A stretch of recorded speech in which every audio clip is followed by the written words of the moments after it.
回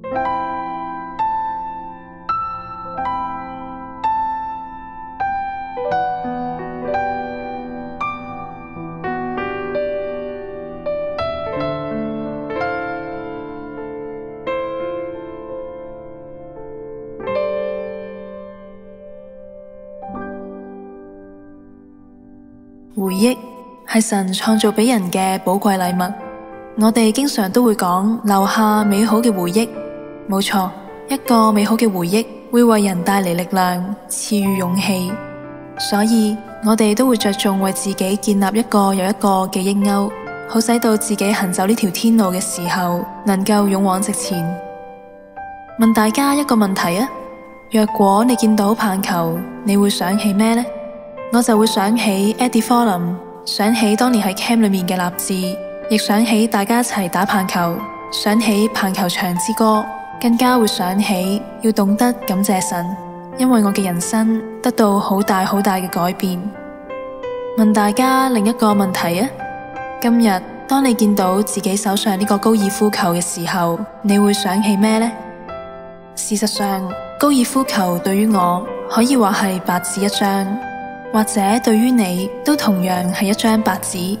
正因為咁，我更加會諗喺神 Aleph Tav 嘅計劃裏面，佢係咪想喺今日 Eddie 爸爸嘅生日會為我哋建立一個關於高爾夫球嘅記憶鈎呢？讓我哋從此見到高爾夫球嘅時候都更有力量，更認真面對信仰，最重要係更識得感恩。高爾夫球同絕大部分嘅球類活動都唔同，甚至可以話係別樹一幟。首先，一場比標賽制嘅高球比賽，對手之間其實唔算得上係對戰，因為球員之間冇直接影響對手，所以雖然話係比賽，但係某程度上可以話係自己同自己嘅比賽。另外有一點與別不同嘅就係球場啦。我哋認識嘅球類運動都有所謂標準場地，無論籃球、足球、羽毛球，任何球類，我哋都可以揾到球場嘅標準尺寸。但係一個大型國際高球賽嘅正式比賽場地，除咗規定有18個洞之外，其餘嘅可以話冇任何規定。球洞所在嘅區域稱為果嶺，至於果嶺旁邊有乜嘢呢？球道之外，仲可能有沙池、河川、水塘、長草區。任何一個果嶺附近有嘅，都係唔同嘅組合，亦即係話，世界上任何一個高球場都係獨特，都係與別不同嘅新佈局。聽到呢度，你有冇發現高爾夫球原來同我哋嘅人生好相似？首先，我哋人生嘅對手要戰勝嘅只有係自己，要擁有得勝嘅人生咩？就要不斷挑戰自己。仲有，每一個高球場都係獨特嘅，同樣每一個人生都係獨特嘅。除此之外，每當球賽開始新嘅一個洞，球員都需要一桿一桿咁將呢個小白球推到果嶺進洞，就好似我哋嘅人生都必須為自己設定一個再一個嘅小目標，一步步讓我哋完成一個中期嘅目標，然後再向下一個目標進發。當我理解到以上幾點嘅時候，就開始發現點解今日神要我哋喺呢度認識呢個運動，讓呢顆小白球為我哋建立一個新嘅記憶鈎。但係或者你跟住就會問，點解要喺 Eddie 爸爸嘅生日會去建立呢個記憶鈎呢？一場球賽正式開始之後，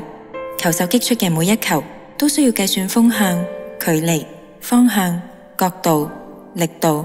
盡量以最少嘅擊球桿數入洞。但世事往往並非一帆風順，或者係突如其來嘅一陣怪風，或者係地形，甚至係草地嘅濕度，都會改變球嘅路線。當球落到沙地、河川或者係長草區，就成為球員最拿手嘅處境。球員隨時會由順境波霎時變成逆境波，甚至需要被罰加桿數，令到排名下降，由領先變落後。人生嘅無奈、困難、磨練，何嘗唔係咁呢？當我哋處於低谷之下，有人會意志消沉，甚至一沉不起；但相反，亦有人會選擇重拾心情，緊握球桿，設法將球打返上球道，要一竿一竿咁追返上去，努力完成餘下嘅賽事。聽到呢度，你係咪開始明白點解神要安排喺今日，讓我哋建立呢個記憶鈎呢？冇錯，因為喺我哋眼前正好見證到一個真實嘅例子，佢用咗60年嘅光陰，用佢嘅生命示範咗俾我哋睇。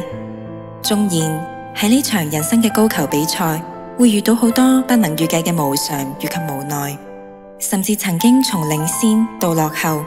曾經從順境到逆境，但係佢願意堅持，按住規則一竿一竿去追，終究能夠追返上嚟，能夠勝利。今日佢嘅經歷經已成為我哋嘅祝福，成為我哋嘅激勵。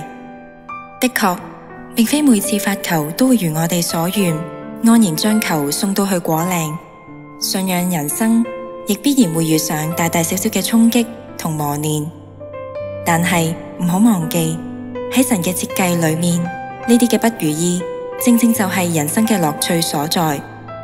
順境嘅時候感謝主，請繼續努力向前；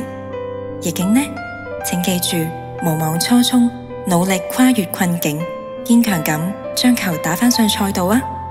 喺我哋眼前正好有一個榜樣，俾我哋確信漫長嘅人生高球賽唔需要屈沉於一次嘅挫敗，更加唔好以為自己經已落後而感到鬱悶，因為只要靠住神話語嘅原則，當你堅持將小白球再次打返上球道嘅時候，你就更加體會到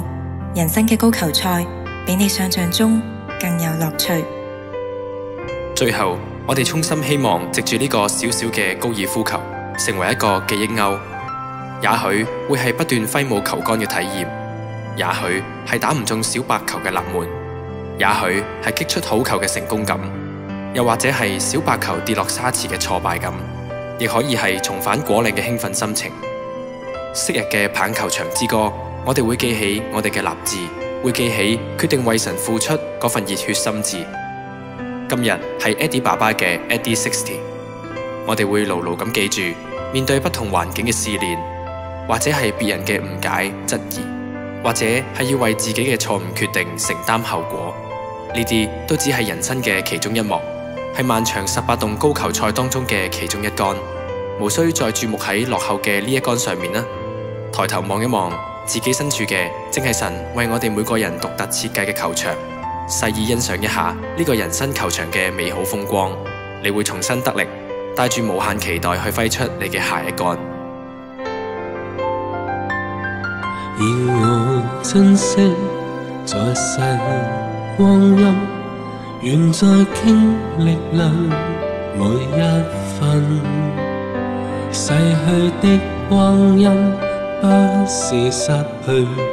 卻是神恩典給我着痕。願我珍惜上帝心恩，在每天盡是神指引，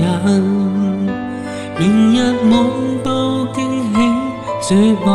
結伴並同心。隨